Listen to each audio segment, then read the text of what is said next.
विषयावर आधारित अध्ययनाचे मूल्य निर्धारण भाग 2 स्वयं मूल्य निर्धारण आणि अध्यायी मूल्य निर्धारण. बी. विद्यार्थी संचिकाची रचना, निकष, पायऱ्या आणि लक्षात ठेवण्याच्या बाबी. आणि सी आहे अध्ययन प्रक्रियेचे आत्म किंवा स्वतः अध्यायी आणि शिक्षक यांच्याकडून निरीक्षण. त्यामधला ए बघूया. स्वयं मूल्य निर्धारण आणि अध्यायी मूल्य निर्धारण, self assessment and peer assessment. विद्यार्थ्याला स्वतःचे काम स्वतः करण्याची क्षमता प्राप्त होण्यासाठी स्वयं मूल्य निर्धारण मदत करते.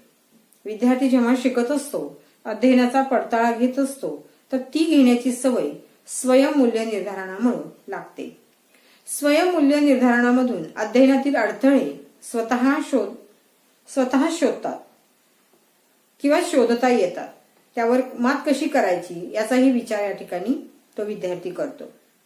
स्वतःची समस्या स्वतः सोडवणे, त्यामुळं एक चांगल्या प्रकारचं समाधान आपल्या त्या विद्यार्थ्याला मिळते, कारण आपण स्वतः स्वयं मूल्य निर्धारण या ठिकाणी केलेलं आहे. आणि म्हणून ते आवश्यक आहे, कारण स्वप्रयत्न या ठिकाणी होतात आणि स्वप्रयत्नामुळं या ठिकाणी एक अध्ययन आपलं चांगलं होतं, समृद्ध होतं. आणि यातून कसं शिकावं याचंही उत्तर या ठिकाणी आपल्याला मिळतं. आता स्वयं मूल्य निर्धारण म्हणजे काय, तर त्याची व्याख्या बघूया आपण. स्वयं मूल्य निर्धारणात 2 महत्वाच्या घटकांचा समावेश होतो. आपणास जे शिकावयाचे आहे त्या कार्यकृतीचा दर्जा निश्चित करणे व या दर्जानुसार प्रत्यक्ष कार्यकृतीच्या गुणवत्तेबाबत निर्णय घेणे. 2. दुसरी व्याख्या.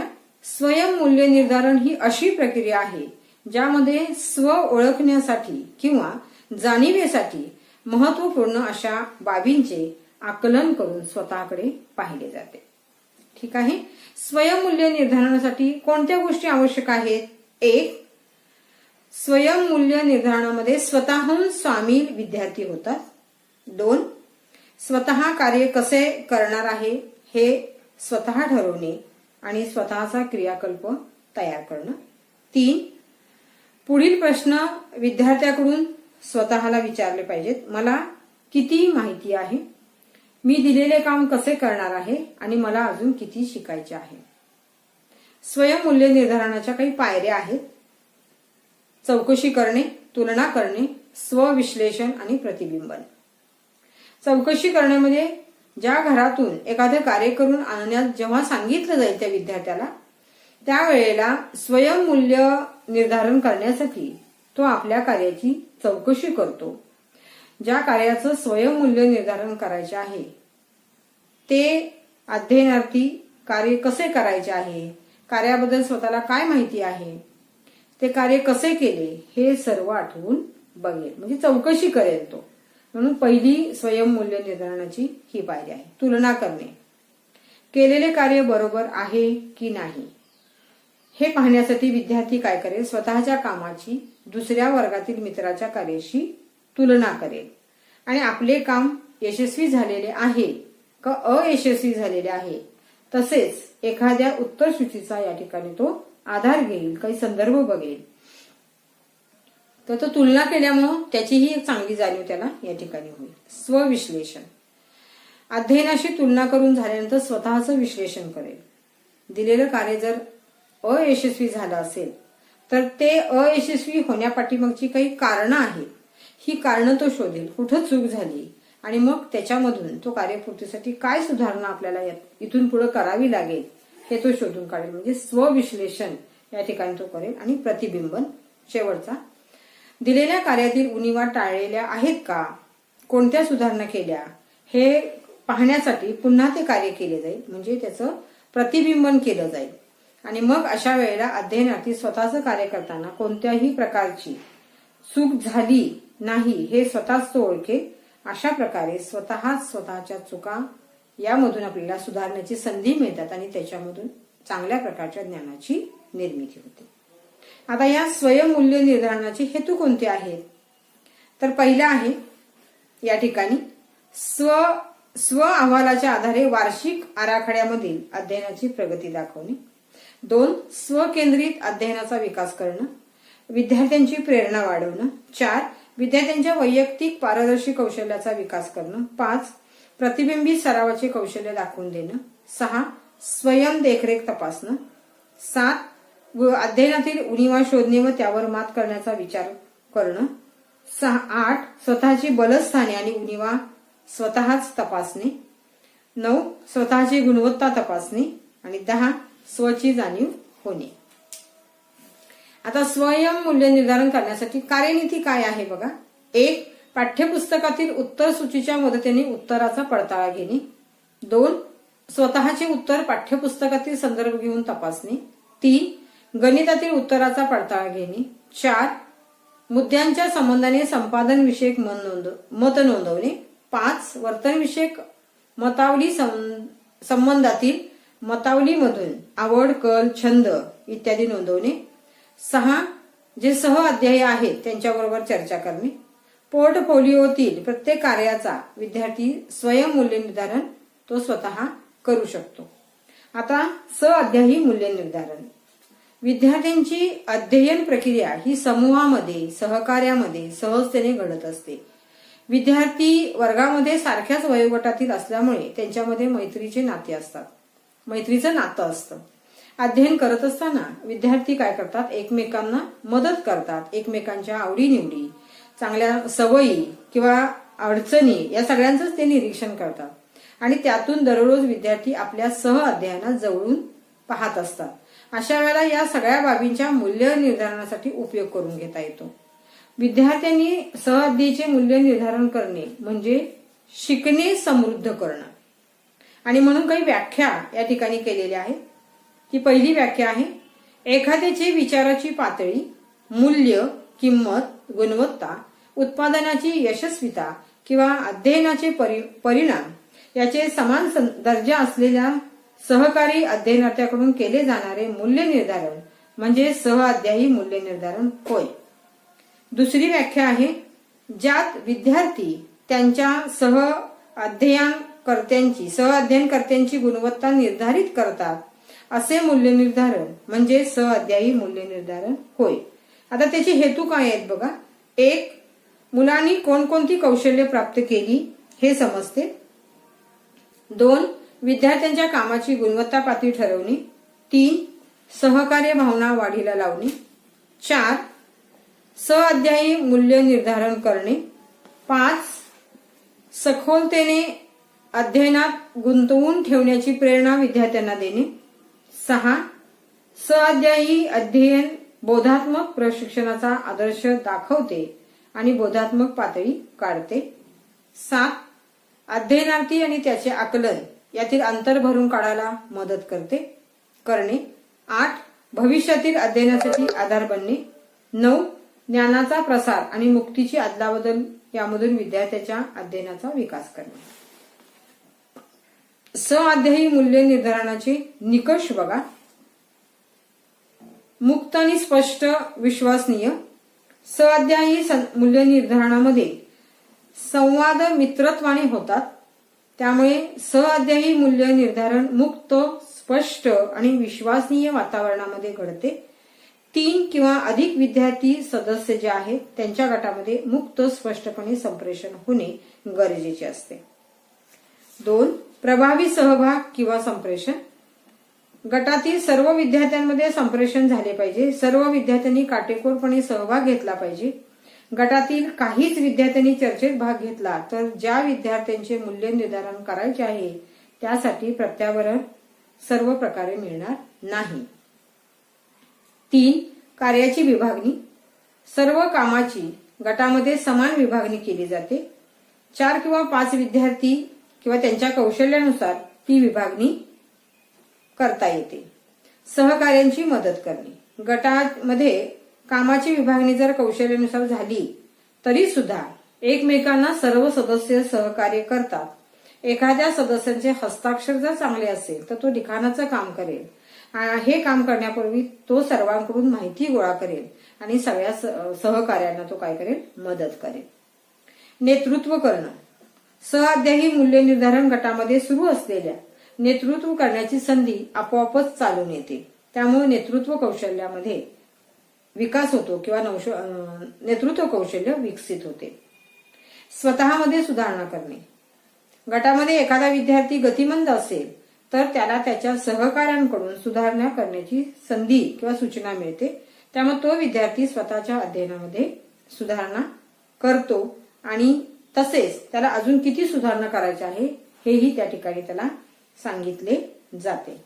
आणि 7 दुसऱ्याचे विचार ऐकणे आणि स्वीकारणे. गटामध्ये आपण दुसऱ्याचे विचार ऐकले नाही, स्वीकारले नाही तर आपल्याला गटामध्ये काम करता येणार नाही. म्हणून सहकार्यात्मक अध्ययन करण्यासाठी दुसऱ्याचे विचार ऐकणे आणि ते स्वीकारणे गरजेचे आहे.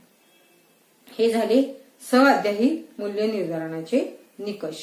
आता त्याची योजना काय आहे बघा. 1. वर्गातील विद्यार्थ्यांची 3 किंवा अधिक सदस्यांच्या गटामध्ये विभागणी करावी. ही पहिली योजना त्याची. 2. विद्यार्थ्यांना आपल्या गटात ज्या ज्या दिवशी आपल्या कार्याचा अहवाल जो आहे तो सादर करायला लावणे. 3. गटातील विद्यार्थ्यांना आपल्या गटातील जे सहअध्याय आहे त्यांच्या प्रगतीविषयी आणि प्रतिक्रियांविषयी माहिती देण्यास सांगणे. 4. अनौपचारिक मूल्यमापन शिक्षकांनी करावे म्हणजे गटाचे. 5. विद्यार्थ्यांना निपक्षपातीपणाची ग्वाही द्यावी. आणि 6. साधनांचा सुयोग्य वापर करावा. आता आपण घटक नंबर 6 मधला बी विद्यार्थी संचिकांची रचना, निकष, पायऱ्या आणि लक्षात ठेवण्याच्या बाबी या घटकाचा अभ्यास या ठिकाणी आपण करणार आहोत. आता विद्यार्थ्याचं अध्ययन म्हणजे काय तर त्यांना दिलेल्या सुनियोजित अनुभवांची जंत्री. मग ते विद्यार्थी शिकत असतात त्यावेळेला ते वेगवेगळ्या कृती करत असतात. मग पाठ्यांशाच्या स्वरूपावरून शिक्षक कृती, उपक्रम, प्रात्यक्षिके, स्वाध्याय इत्यादींचं नियोजन करत असतात. प्रत्येक विषयातील कृती, उपक्रम, प्रात्यक्षिके, स्वाध्याय हे वेगवेगळे असतात आणि त्यांचं स्वरूप सुद्धा वेगवेगळं असतं. आणि मग अशा वेळेला ह्या प्रत्येक घटकांमध्ये विद्यार्थी प्रतिसाद जो आहे तो प्रतिसाद आणि त्यांनी दिलेल्या किंवा केलेल्या कामाची दखल घेऊन त्यांचा संचय करणे आपल्याला आवश्यक असते.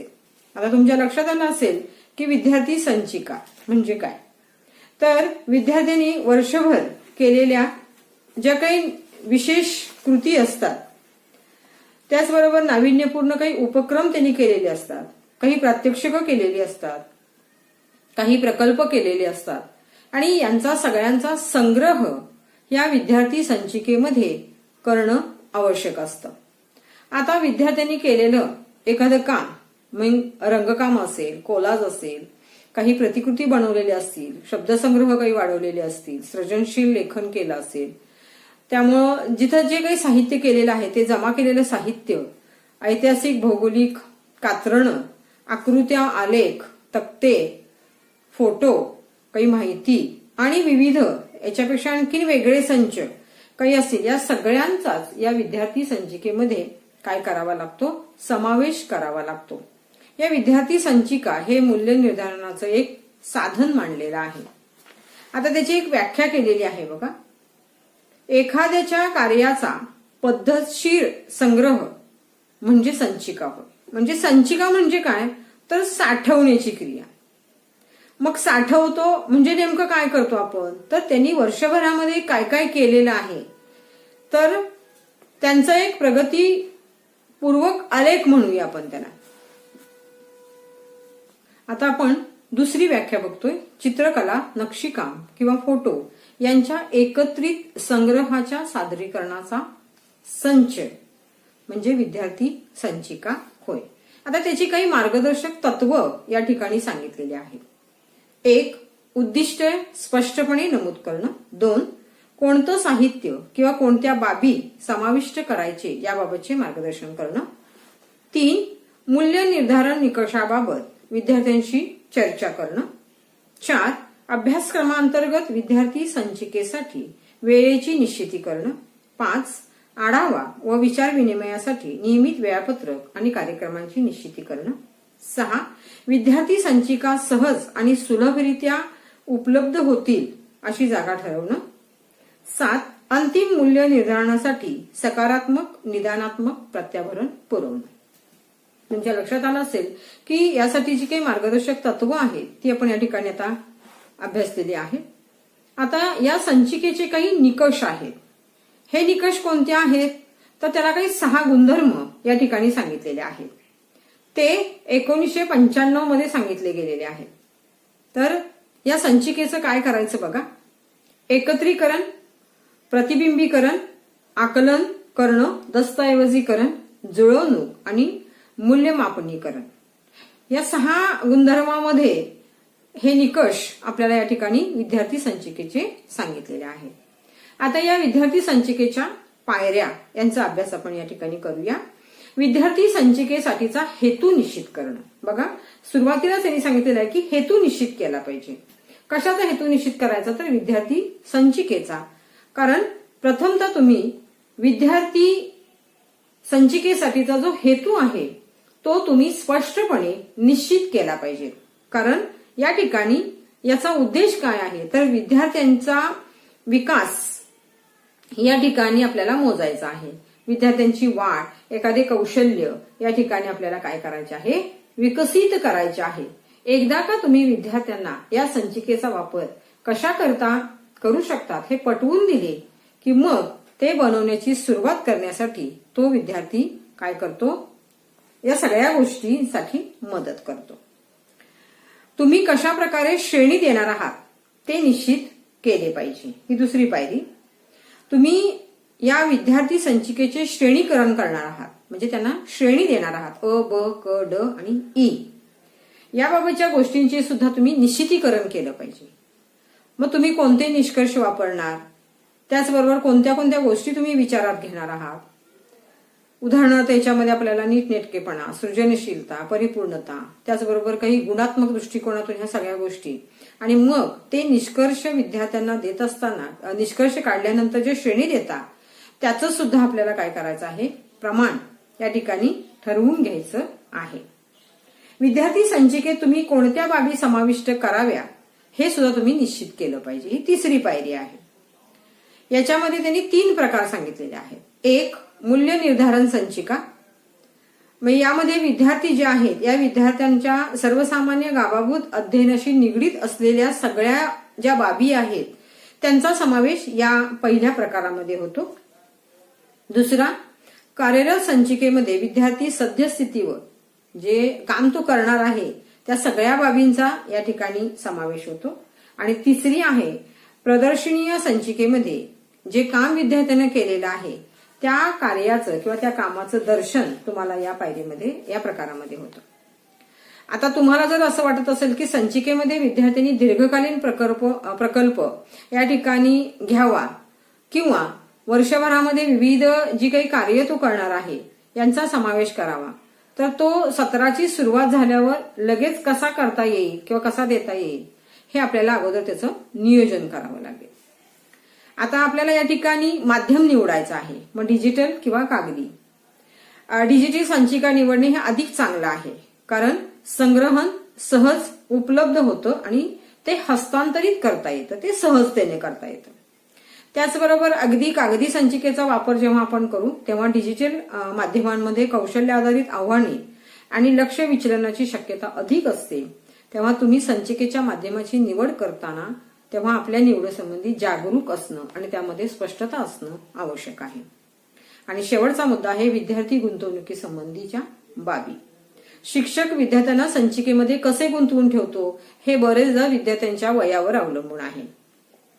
बरेच विद्यार्थी अधिक लवकर जुळवून घेतात, तर थोडेसे मला वाटते की कमी वयाचे म्हणजे खालच्या स्तरावरचा जो वर्ग आहे तो थोडासा त्याला अधिक मार्गदर्शनाची गरज असते.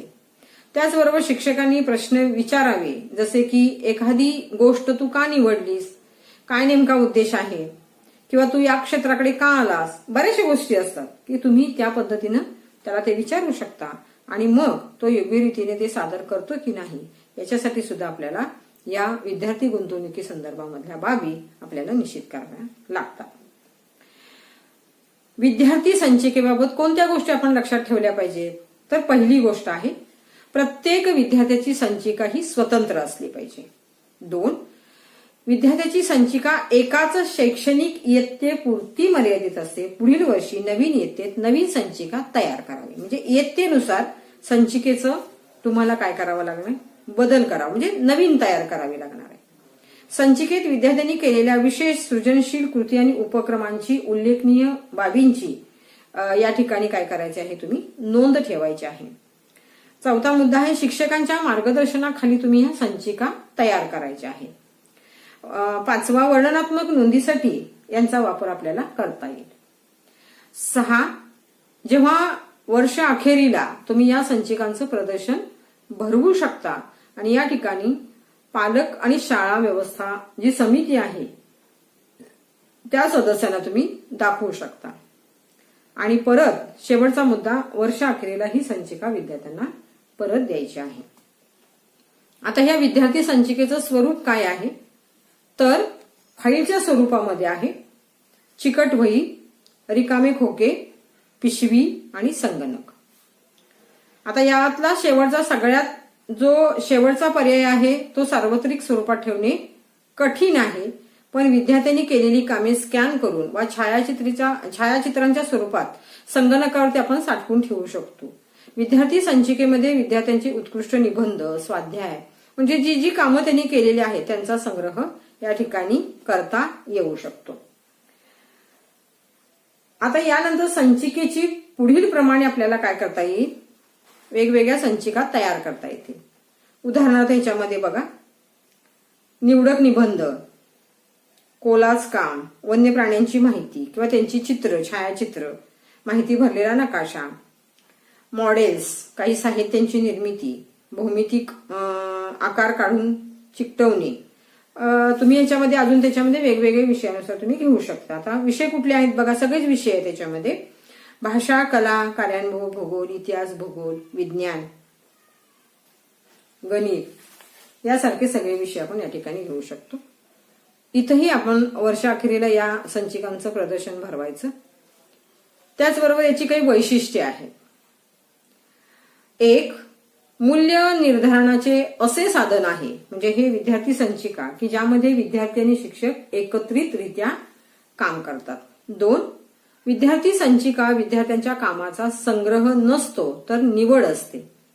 3, विद्यार्थी संचिका हा विद्यार्थ्यांच्या विशिष्ट कालावधीमधील प्रगती दाखवणारा नमुना आहे. 4, विद्यार्थी संचिकेच्या सुरुवातीला काम सुरू करण्यापूर्वी आशय, निवडीचे निकष आणि मूल्य निर्धारणाची पद्धती यांची सुस्पष्ट कल्पना विद्यार्थी आणि शिक्षक यांना असते. आणि 5, एकाच कौशल्य किंवा एखादा आशय क्षेत्र निवडून त्याच्याशी संबंधित सर्व कौशल्यावर विद्यार्थी संचिका आधारित असू शकते.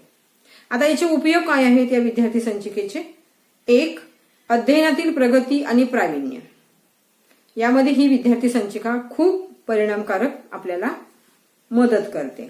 2, विद्यार्थी संचिका ही अध्ययन प्रक्रियेचे मूल्य निर्धारण आणि देखरेख करण्यासाठी मदत करते. 3, विद्यार्थ्यांनी आलेल्या नवीन समस्येमधून काय शिकले पाहिजे हे शोधण्यासाठी सुद्धा आपल्याला ही विद्यार्थी संचिका उपयोगी ठरते. 4, शिक्षक आणि पालक यामधला जो संवाद आहे तो अधिकाधिक आपल्याला विकसित करता येऊ शकतो. तिथंही आपल्याला ही विद्यार्थी संचिका उपयोगी ठरते.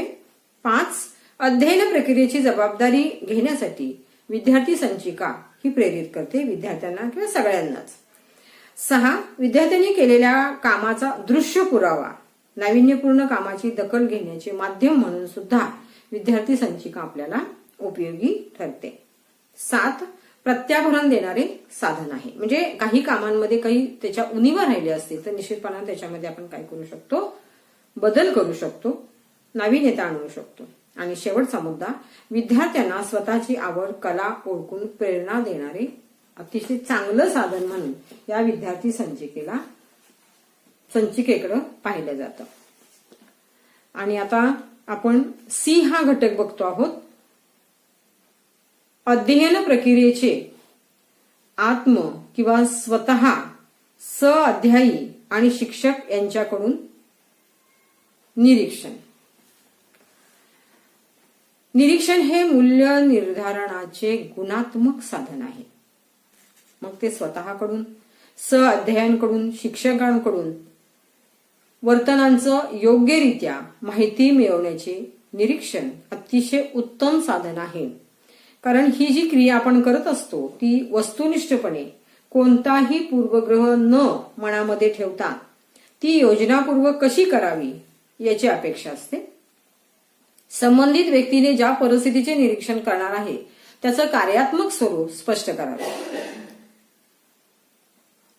उदाहरणार्थ, वर्गात शिक्षकांनी शिकवलेला एखादा अवघड भाग असेल, एखाद्या विषयाचा अवघड भाग असेल तर तो विद्यार्थ्यांना समजला की नाही, अशा वेळेला त्या परिस्थितीचे निरीक्षण करताना या प्रक्रियेचे कार्यात्मक स्वरूप आपल्याला सांगता येईल किंवा स्पष्ट करता येईल. ते कसं स्पष्ट करता येईल तर तो एक बघा, घटक शिकवल्यानंतर विचारलेल्या प्रश्नांची उत्तरं देण्यासाठी किती विद्यार्थी हात वरती करतायत आणि किती विद्यार्थी योग्य उत्तरं देत आहेत हे आपल्याला बघता येईल. 2, शिक्षक विषय शिकवत असताना किती विद्यार्थी हे एकचित्त होते आणि किती विद्यार्थी दुर्लक्षित कृती म्हणजे वेगवेगळ्या कृती वर्गामध्ये करत होते, हेही निरीक्षणांती आपल्याला समजून येतं.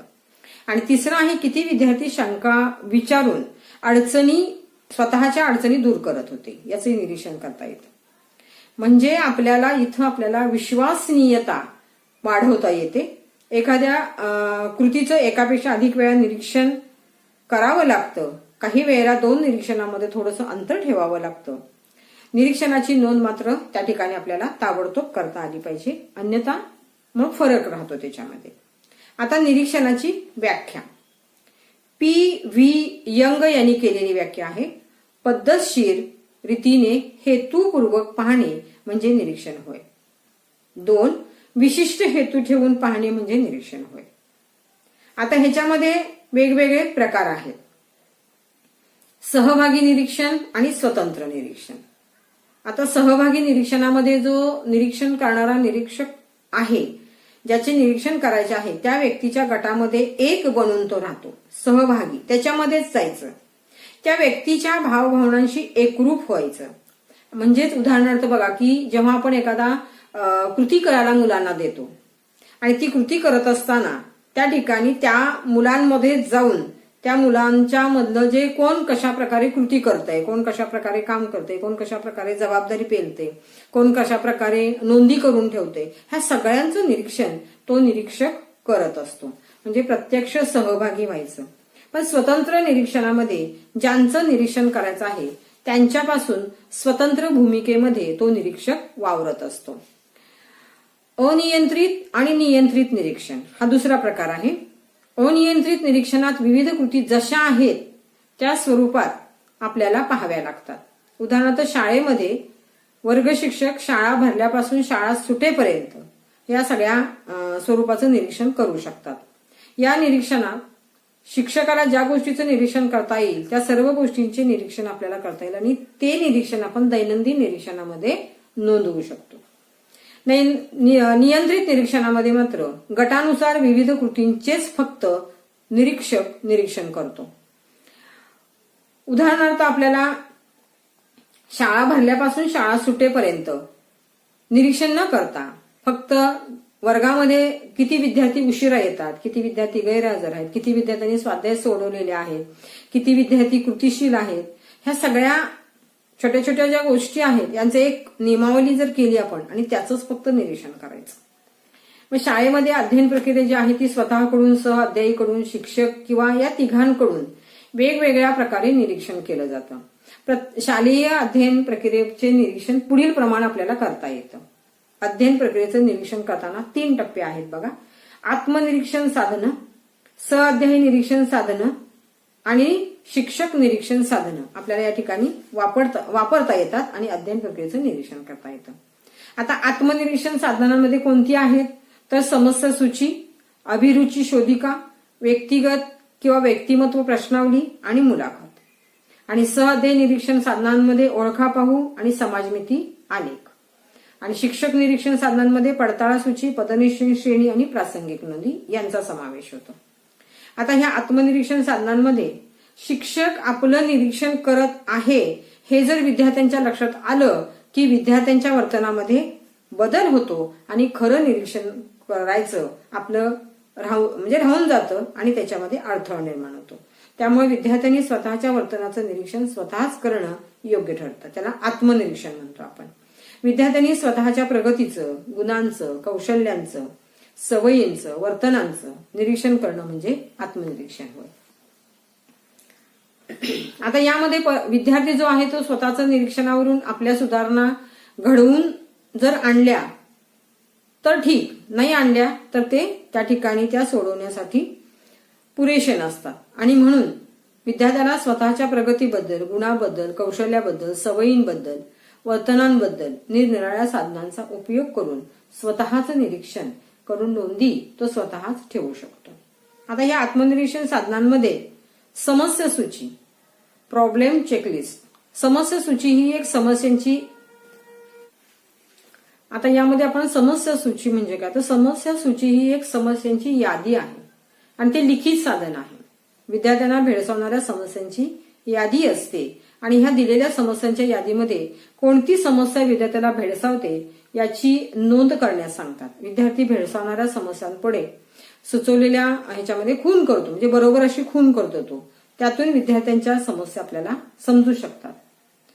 मग याच्यामध्ये तुम्ही वेगवेगळ्या समस्या त्यांच्या आणि त्यांची यादी तयार करू शकता. आता याचे फायदे काय आहेत बघा. कोणत्या विद्यार्थ्यांना कोणत्या समस्या आहेत हे शिक्षकांना समजते आणि त्याच्यावरती आपल्याला योग्य त्या उपाययोजना सुचवता येतात. 2. समान समस्या असणाऱ्या विद्यार्थ्यांचा गट एक करून आपल्याला मार्गदर्शन करता येते. 3. विद्यार्थ्यांच्या सर्वांगीण विकासातले अडथळे समजून येतात. 4. आपल्या समस्यांकडे लक्ष दिले जाते हे विद्यार्थ्यांच्या लक्षात आल्यामुळं एक शाळेबद्दल आणि शिक्षकांबद्दल आदर निर्माण होतो, एक चांगलं नातं. फायदा. आता काही मर्यादा आहेत. 1. समस्या सूचीतील जी समस्यांची यादी आहे ती सर्वसमावेशक तयार करता येणे थोडंसं कठीण आहे. 2. सर्वच समस्यांची नोंद होईल हे काही खात्रीने आपल्याला सांगता येणार नाही, ही एक मर्यादा त्याच्यामध्ये पडू शकते. 3. समस्या सूचीमधील नोंदीनुसार पालक आणि सहकारी यांची पुरेशी मदत आपल्याला मिळेल हे काही सांगता येत नाही. जरी थोड्याशा मर्यादा असल्या तरी सुद्धा त्या समस्या सूचीचा फायदा निश्चितपणाने मुलांना होऊ शकतो. त्यामधला दुसरा आहे अभिरुची शोधिका. ज्या शोधिकेद्वारे विद्यार्थ्यांची विविध अभ्यासक्रमासंबंधी किंवा खेळांसंबंधी त्यामधले आवडते छंद असतील, त्याचबरोबर त्यांच्याकडे जो रिकामा वेळ मिळतो याबाबत जी सगळी माहिती आहे ती सगळी माहिती या ठिकाणी एकत्रित केली जाते आणि तिथं त्या ठिकाणी जी प्रश्नावली तयार केली जाते त्या प्रश्नावलीला अभिरुची शोधिका असं म्हणतात. हे सुद्धा आत्मनिरीक्षणाचंच एक साधन मांडलेलं आहे. विद्यार्थी प्रश्नावली भरत असताना स्वतःचं निरीक्षण करूनच प्रश्नावली भरतो. स्वतःचं निरीक्षण करून प्रश्नावली भरली जात असल्याने अभिरुचिका शोधिका हे सुद्धा एक चांगलं आणि महत्वाचं साधन मानलेलं आहे. या ठिकाणी स्ट्रॉंग हे जे मानसशास्त्रज्ञ आहेत त्यांची अभिरुची शोधिका ही प्रमाणित चाचणी आहे. अभिरुची प्रश्नावलीमध्ये शिक्षक स्वतः प्रश्नावली तयार करू शकतात किंवा तज्ज्ञांनी प्रमाणित केलेली प्रश्नावली, अभिरुची प्रश्नावली त्याचा उपयोग या ठिकाणी करू शकतात. आणि या ठिकाणी आपल्याला होय किंवा नाही आणि काही वेळेला सांगता येत नाही अशा प्रकारची एक अभिरुची प्रश्नावली तयार करता येते. आणि मग तुम्ही या ठिकाणी विद्यार्थ्यांचा वयोगट लक्षात घेऊन 1 ते 25 प्रश्न किंवा 1 ते 50 प्रश्न हे तुम्ही घेऊ शकता की तुम्हाला कोणत्या कृती आवडतात आणि कोणत्या कृती आवडत नाहीत, तर होय किंवा नाही अशा पद्धतीने आपण ते भरू शकतो. आता याचे फायदे काय आहेत, तर अभिरुची प्रश्नावलीतून विद्यार्थ्यांच्या आवडीनिवडी, छंद, कल, दृष्टिकोन समजतो आणि त्यांना त्या ठिकाणी आपल्याला प्रेरणा देता येते. हा पहिला फायदा. 2. विद्यार्थ्यांची आवड लक्षात आल्यामुळे व्यक्तिमत्वाचा विकास योग्य दिशेने आपल्याला करता येतो. 3. विद्यार्थ्यांचे सुप्त गुण आपल्याला या अभिरुची शोधिकेमुळे ओळखता येतात किंवा सापडतात आपल्याला किंवा लक्षात येतात. 4. विद्यार्थ्यांना स्वतःबद्दल माहिती मिळते. आता त्याच्या मर्यादा. 1. विद्यार्थ्यांच्या आवडीनिवडी ह्या बदलू शकतात, त्याच राहत नाही, त्यामुळे तिथं अडचण येऊ शकते. 2. विद्यार्थी स्वतःचे पूर्ण आत्मनिरीक्षण न करता काही वेळेला सहजही खुणा तो करू शकतो, त्यामुळं तिथंही थोडीशी मर्यादा पडते. 3. सुप्त अभिरुची ही सत्यात उतरण्यासाठी अनुकूल वातावरण लागते आणि ते लाभेलच असं नाही, म्हणून ही एक मर्यादा. आणि 4. वयोगट, लिंगभेद, ग्रामीण, शहरी अशा सुद्धा या मुद्द्यांचा विचार आपल्याला करून प्रश्नावलीमधले जे बदल आहेत, प्रश्न आहेत, ते आपण बदलवू शकतो. म्हणजे त्याच राहतील असं काही नाही. तिसरा, व्यक्तिगत किंवा व्यक्तिमत्व प्रश्नावली किंवा शोधिका. या साधनाद्वारे विद्यार्थ्यांना स्वतःच्या व्यक्तिगत नोंदी करण्यास सांगता येतात. प्रमाणित व्यक्तिमत्व प्रश्नावली तयार मिळतात आणि मग त्याच्यामधून त्या विद्यार्थ्याची किंवा व्यक्तीचा स्वभाव, समाजात मिसळताना त्याची जी क्षमता आहे, त्याचबरोबर वेगवेगळ्या त्याच्या व्यक्तिमत्वाच्या ज्या बाबी आहेत त्यांची माहिती आपल्याला या व्यक्तिमत्व शोधिकेमध्ये मिळते आणि त्याचा वापर आपल्याला होय किंवा नाही याच स्वरूपात द्यायचा असतो. म्हणून प्रमाणित व्यक्तिमत्व शोधिकांमध्ये बेलची समायोजन शोधिका, मिनेसोटा मल्टिपल पर्सनॅलिटी इन्व्हेंटरी यांचा समावेश या ठिकाणी होतो. आता यांचे फायदे. विद्यार्थ्यांच्या प्रतिसादावरून आणि स्वभाव वैशिष्ट्ये त्यांची यामध्ये आपल्याला माहिती होतात, हा एक फायदा होतो. 2, विद्यार्थ्याच्या व्यक्तिमत्व विकासामधले जे अडथळे आहेत त्याचे मार्ग आपल्याला सापडतात किंवा उपाय आपल्याला या ठिकाणी शोधता येतात.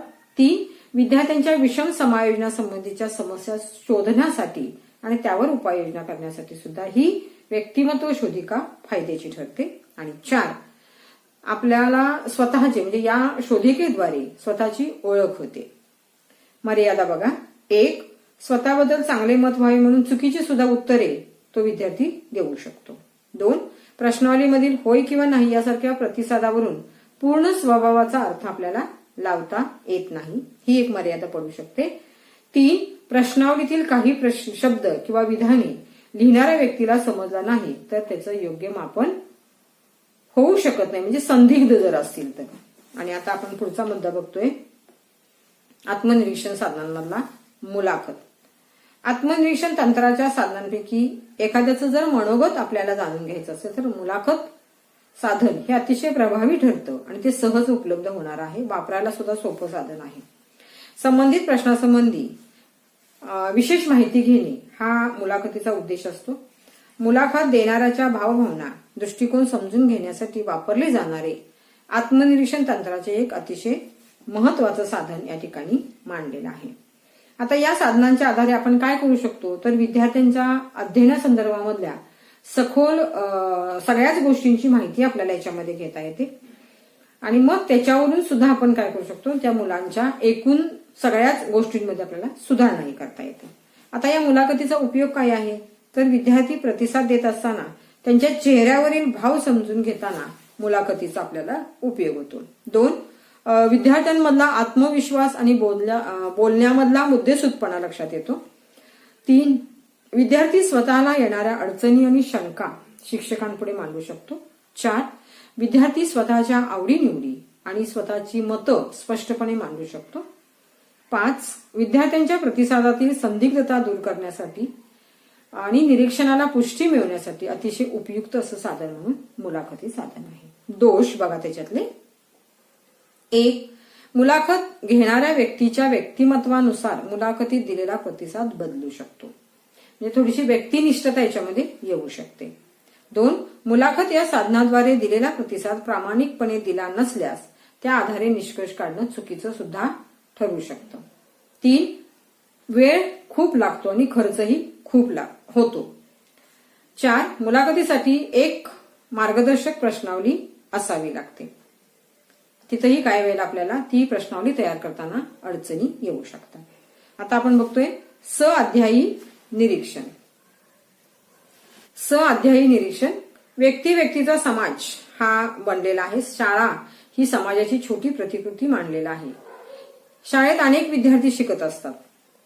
विद्यार्थ्यांचा तो एक समाजच असतो आणि मग समाजाच्या दृष्टिकोनातून मापन करणे, सामाजिक आलेख, सअध्यायीच्या दृष्टिकोनातून विद्यार्थ्यांच्या स्वभावाचं, गुणांचं, वृत्तीचं, अभिरुचीचं, कलांचं आपण काय करत असतो, निरीक्षण करत असतो. समाजरूपी अनेक विद्यार्थ्यांच्या दृष्टिकोनातून विद्यार्थ्यांच्या स्वभावाचे, गुणांचं, वृत्तीचं मापन करण्यासाठी सअध्यायी निरीक्षण साधनं वापरली जातात. यालाच आपण समाजमिती तंत्र असंही म्हणतो. आता याच्यामध्ये कोणकोणते आहेत बघा की 2 तंत्र जे आहेत त्यांचा वापर या ठिकाणी केला जातो. ओळखापाहू आणि समाजमिती आलेख. ओळखापाहू म्हणजे काय तर या तंत्रामध्ये विद्यार्थ्यांचे गुण, अवगुण, स्वभाव, प्रवृत्ती याबद्दल काही विधाने दिलेली असतात. काही वेळा ही विधाने अपुरी असतात आणि काही वेळा त्याच्यामध्ये वेगळ्या पद्धतीनं ते लिहायचे असतात. मग दिलेल्या वाक्यातील गुणाला, स्वभावाला, वृत्तीला लागू होणाऱ्या विद्यार्थ्यांचे नाव ओळखण्यास सांगण्यात येते. म्हणून या साधनाला ओळखा पाहू असं म्हटलं जातं. यामध्ये वेगवेगळी उदाहरणं आपण घेऊ शकतो. आता या ओळखा पाहू विधानामध्ये आपण काय करतो बघा, 1 ते 10 वगैरे विधाने घेऊ शकतो आणि तिथे विद्यार्थ्यांचं नाव लिहायचं असतं. अपुरे विधाने पण त्या ठिकाणी केली जातात आणि ती अपुरी विधाने त्यांना पूर्ण करायला दिली जातात. तिथेही त्या विद्यार्थ्याचं नाव लिहावं लागतं. आता गुण कोणते आहेत बघा, मुलांचे गुण, अवगुण, स्वभाव सगळ्याच गोष्टी या ठिकाणी शिक्षकांना समजतात. या साधनामधून कमी वेळात अधिक माहिती मिळते. शिक्षकांच्या निरीक्षणातून, विद्यार्थ्यांच्या आत्मनिरीक्षणातून शिक्षकांचे बनलेले मत आणि पुनर्विचार करण्याला हे साधन उपयोगी आहे. हे साधन अतिशय सोपं आहे आणि अभ्यासपूरक कार्यक्रम आखताना कोणत्या विद्यार्थ्याचा उपयोग आपल्याला या ठिकाणी अधिक होईल हेही या ठिकाणी समजतं. आता दक्षता कोणती घ्यायची बघा, ओळखा पाहू. विद्यार्थ्यांनी इतर विद्यार्थ्यांबद्दल दिलेले जे मत आहे हे मात्र गुप्त ठेवणं गरजेचं आहे, कारण कलह होण्याची शक्यता असते. लहान मुलांची मते ही तात्कालिक असतात, त्यामुळे त्या ठिकाणी त्या प्रसंगावरून ते म्हणत असतील तर त्याही ठिकाणी आपल्याला निरीक्षण करून ती तपासावी लागतात, म्हणून ही दक्षता घ्यायची. आता समाजमिती आलेख. या तंत्रामध्ये विद्यार्थ्यांना निरनिराळे प्रश्न विचारले जातात आणि त्यापुढे विद्यार्थ्यांना आपल्या आवडीच्या विद्यार्थ्यांची नावे लिहायची असतात. वर्गातील सर्व विद्यार्थ्यांबद्दल आलेख काढावायचा म्हटले तर एकमेकांबद्दल निवड आणि नाकारणे याचा आलेख खूप मोठा होईल, म्हणून या साधनाचा वापर करताना काही दक्षता सुद्धा आपल्याला घ्यावी लागते. उदाहरणार्थ खेळांच्या स्पर्धा, सहलीच्या वेळच्या समित्या, त्यावेळी आपण गट करतो, गटप्रमुखाची निवड करतो आणि गटातील संख्येनुसार ती निवड होईल. उदाहरणार्थ कबड्डी, खो खो, क्रिकेट यासाठी 5-5 विद्यार्थी निवडायचे. अशा वेळेला विद्यार्थ्यांपुढे काही प्रश्न आपण त्या संदर्भामधले ठेवायचे आणि मग त्यामधून सुद्धा विद्यार्थी आपण काय करू शकतो, निवडू शकतो. त्याचबरोबर केलेली निवड पाहून तुम्हाला आलेख काढल्यास तो आलेख आटोपशीर होईल. अशा रीतीने एखाद्या खेळासाठी किंवा एखाद्या विद्यार्थ्याचा नेतृत्व गुणासाठी आपल्याला जर त्याची निवड करायची असेल तर आपल्याला ह्या समाजमिती आलेख तंत्राचा वापर अतिशय चांगल्या पद्धतीनं करता येतो. आता या ठिकाणी अ आणि ब असं जर आपण तयार केलं तर अ आणि ब 2 ॲरो दाखवायचे आणि ते 2 ॲरो दाखवल्यानंतर अ आणि ब हे 2 मित्र आहेत. अ क शी पण रिलेशन आहे, क च ब शी रिलेशन आहे, पण ब च क शी नाही. अ च ई शी पण आहे, ई च क शी आहे. म्हणजे एक आलेख आपण त्या ठिकाणी जर तयार केला तर अ हा विद्यार्थी आपण या नेतृत्व गुणासाठी निवडू शकतो. सामाजिक आलेखाचे गुण कोणते आहेत बघा, लोकशाही मार्गाने समिती सदस्य निवडण्यासाठी या तंत्राचा अतिशय चांगला उपयोग होतो. दिलेले काम व्यवस्थित पार पाडण्यास हे साधन उपयोगी आहे. वर्गातील जे बाजूला पडलेले विद्यार्थी असतील या मुलांची कारणं शोधून आपल्याला योग्य मार्गदर्शन करता येतं. अभ्यासात हुशार नसलेला विद्यार्थी जो आहे इतर बाबतीत सुद्धा चांगला असू शकतो, हेही आपल्याला निदर्शनास येतं. एकमेकांबद्दलचं मत किंवा एकमेकांबद्दलचे वर्गातले सहसंबंध आपल्याला समजतात. अशा प्रकारचे आपल्याला या ठिकाणी त्याचे गुण सांगता येतील. दक्षता आपल्याला या बाबतीत कोणती घ्यायची आहे तर प्रत्येक विद्यार्थ्याचं जे मत दिलेलं आहे ते मात्र गुप्त ठेवणं गरजेचं आहे. त्याचबरोबर या ठिकाणी गुप्तता राखायची आहे. होकारात्मक आणि नकारात्मक दोन्ही पद्धतीचा अवलंब विद्यार्थ्यांना करायला या मध्ये सांगायचा आहे या तंत्रामध्ये. आणि हा आलेख जो आहे तो आलेला संबंध आहे आलेख मध्ये आलेला तो तात्पुरता असू शकतो. आता शिक्षक निरीक्षण तंत्र किंवा साधन. दररोज शाळेत मुलं येतात आणि ते शिक्षकांच्या समोर असतात. अशा वेळेला शाळेच्या आवारामध्ये विद्यार्थी हा वेगवेगळ्या प्रसंगी शिक्षक कसा वागतो आहे, विद्यार्थी कसा वागतोय वेगवेगळ्या प्रसंगामध्ये ह्याचं शिक्षक काय करतात, निरीक्षण करतात. या निरीक्षणावर आधारितच अभिप्राय देत असतात आणि हा अभिप्राय म्हणजे विद्यार्थ्यांचे त्याने केलेले मूल्य निर्धारण होय. आता विद्यार्थ्याचं निरीक्षण करून त्यांच्या अभिवृत्तीबाबत, आवडीबाबत, वर्तनाबाबत शिक्षक मत व्यक्त करतात. या तंत्राला शिक्षक निरीक्षण तंत्र असंही म्हणतात. शिक्षकांना निरीक्षणातून विद्यार्थ्याच्या व्यक्तिमत्व विकासाच्या अनेक पैलूंचं मूल्य निर्धारण करता येतं. शिक्षक प्रत्येक विषयासाठी निरीक्षण तंत्राचा वापर करतात. विद्यार्थ्याची शिकण्याची गती, पद्धती याचाही ते आढावा घेतात. अध्ययनाचा पडताळा घेणारे निरीक्षण हे साधन व्यक्तिमत्वातील गुण शोधायला सुद्धा मदत करते. आता या शिक्षकास विद्यार्थ्याचे निरीक्षण करण्यासाठी पुढील साधनांचा उपयोग होतो. पडताळा सूची. विद्यार्थ्याच्या अंगी वेगवेगळे गुण असतात, एखादं कौशल्य असतं, त्याचबरोबर एखादी भावना किंवा त्याचा विकास कितपत झाला, या सगळ्याचा आपल्याला पडताळा घेता येतो. आणि या विधानाची एक यादी म्हणजे पडताळा सूची होय, ज्यामध्ये त्या विद्यार्थ्याच्या गुणांचं, कौशल्यांचं, वृत्तींचं, आवडीचं, कलाचं, दृष्टिकोनाचं आणि अनेकविध जे काही सुप्त गुण असतील त्या सगळ्यांचंच आपल्याला काय करता येतं, याच्यामध्ये या सूचीमध्ये त्याची नोंद घेऊन एक विधानांची यादी आपल्याला या ठिकाणी करता येते. आता उदाहरणार्थ इथेही आपल्याला काय करायचं आहे, ती यादी तयार केल्यानंतर त्याला बरोबर खूण करायला त्या ठिकाणी समोर त्या प्रश्नासमोर काय करायचं आहे, जागा ठेवायची, चूक किंवा बरोबर. आता पडताळा सूचीचे गुण. एखाद्या कौशल्याचे, सवयीचे, गुणांचे मूल्य निर्धारण करायला पडताळा सूची अतिशय उपयोगी साधन आहे. एखाद्या कौशल्याच्या बाबतीत विद्यार्थ्याच्या असणाऱ्या उणिवांचं निदान करायला सुद्धा आपल्याला ही पडताळा सूची मदत करते. अनेक कौशल्यांचे, सवयीचे पडताळा सूचीद्वारे मापन करून शिक्षकांना वर्गातील किंवा शाळेतील एखादा चांगला उत्कृष्ट विद्यार्थी निवडता येतो. प्रत्यक्ष निरीक्षणावर पडताळा सूची भरली गेल्यामुळे मूल्य निर्धारणामध्ये विश्वसनीयता प्राप्त होते. पडताळा सूचीचे दोष. पडताळा सूचीच्या साहाय्याने एखाद्या विद्यार्थ्याच्या ठिकाणी एखाद्या कौशल्यामध्ये कोणते उपकौशल्य आहे आणि कोणते प्रमुख कौशल्य आहे हे आपण काही निश्चितपणाने सांगू शकत नाही. ही थोडीशी मर्यादा त्याच्यामध्ये येऊ शकते. वेळ खूप लागतो. त्याचबरोबर दोन विद्यार्थ्यांच्या जे काम करण्याची पद्धत आहे याच्यामध्ये तुलना करताना थोडासा या ठिकाणी पडताळा सूचीमध्ये आपल्याला पडताळा व्यवस्थितरित्या करता येईलच असं काही सांगता येत नाही. पडताळा सूची तयार करताना सगळ्याच विद्यार्थ्यांचा बारकाईने विचार केला जाईल किंवा करता येईल हेही काही सांगता येत नाही. त्याच्यातील दुसरं साधन आहे पदनिश्चय श्रेणी. पदनिश्चय श्रेणीला पडताळा सूचीचे सुधारित रूप मांडलेलं आहे. कौशल्य तपासायचं असेल तर पदनिश्चय श्रेणीचा वापर आपल्याला करता येतो.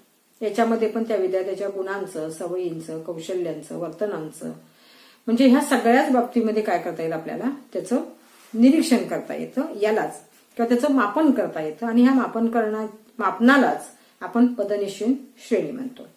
आता पडताळा सूचीप्रमाणे इथं टप्पे पाडण्यात येतात, मात्र ते दोन टोकातील टप्प्यांची विभागणी समान अंतरावर केली जाते. एक टप्पा पूर्ण केला की दुसरा टप्पा आपण यामध्ये विचारात घेता येऊ शकतो.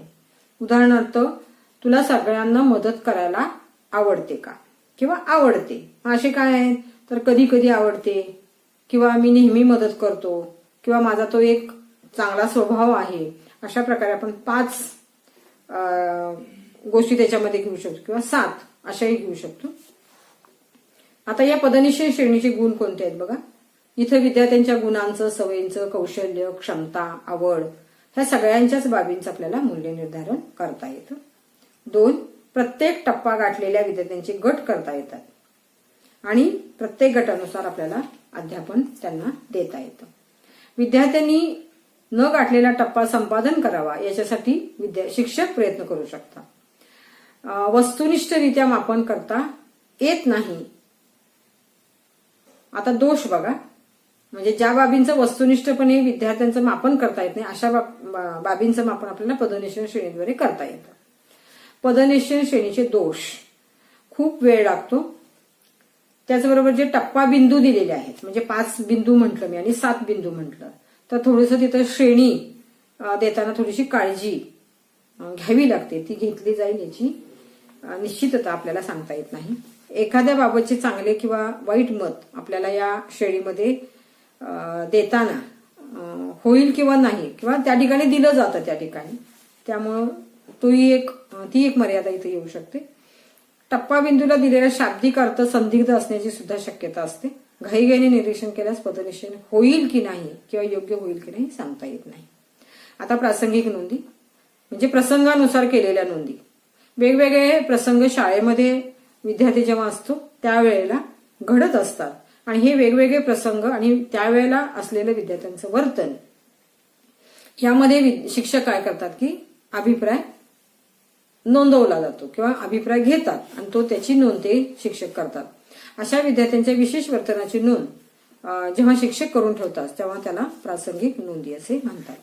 या विद्यार्थ्यांच्या प्रासंगिक नोंदी करताना विद्यार्थ्यांची इयत्ता, वय, दिनांक, स्थळ हे म्हणजे एक आडवा कॉलम त्या ठिकाणी करावा लागतो आणि थोडक्यात त्या ठिकाणी ते मांडावं लागतं. आता त्याचे प्रकार कुठले आहेत बघा. वर्तनाची नोंद पहिला प्रकार. वर्तनाबद्दल वेळोवेळी नोंदी ठेवल्या जातात प्रत्येक ठिकाणी. 2. वर्तन त्यावर निरीक्षकाचा अभिप्राय याची नोंद.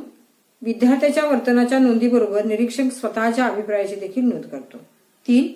वर्तन निरीक्षकाचा अभिप्राय व समस्येबाबत समायोजनाची नोंद करतो.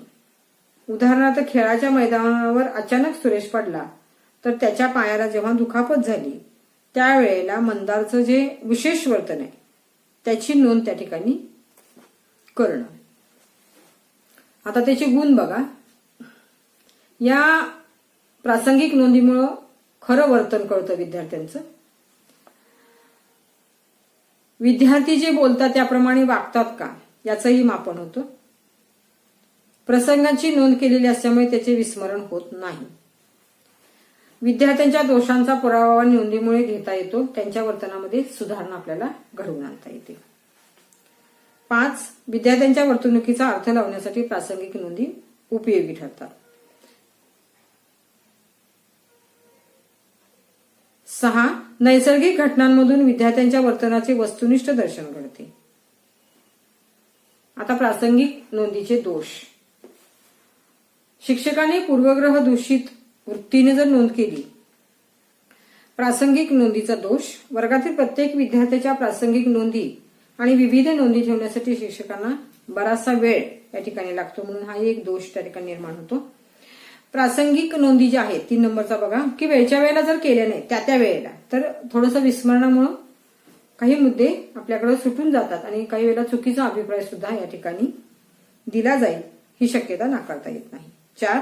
प्रासंगिक नोंदी करणाऱ्या शिक्षकांनी काळजीपूर्वक निरीक्षण नाही केले तर या नोंदीचा उपयोग होत नाही आणि प्रसंगानुरूप विद्यार्थ्यांचं वर्तन सुद्धा बदलू शकते.